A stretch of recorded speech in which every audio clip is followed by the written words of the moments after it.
കൊതുക് നശീകരണത്തിന് സ്മാർട്ട് സംവിധാനം ഒരുക്കി അബുദാബി. പദ്ധതിക്കായി 920 സ്മാർട്ട് ട്രാപ്പുകൾ സ്ഥാപിച്ചു.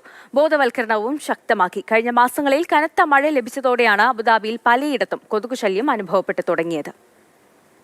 രോഗം പരത്തുന്ന കൊതുകുകളെ നശിപ്പിക്കാൻ അബുദാബി പ്രാഥമികാരോഗ്യ കേന്ദ്രമാണ് സ്മാർട്ട് സംവിധാനം ആവിഷ്കരിച്ചത്. കൊതുക് മുട്ടയിട്ട് വളരുന്നത് തടയാൻ ബോധവൽക്കരണ പരിപാടികളും ഊർജിതമാക്കി. കെട്ടിക്കിടക്കുന്ന വെള്ളമുള്ള സ്ഥലങ്ങൾ, ഉപയോഗിക്കാത്ത സ്വിമ്മിംഗ് പൂളുകൾ, ഉപയോഗിക്കാതെ കിടക്കുന്ന ടയറുകളിൽ കെട്ടിനിൽക്കുന്ന വെള്ളം എന്നിവയിലാണ് കൂടുതൽ കൊതുകുകൾ മുട്ടയിട്ട് പെരുകുന്നത്.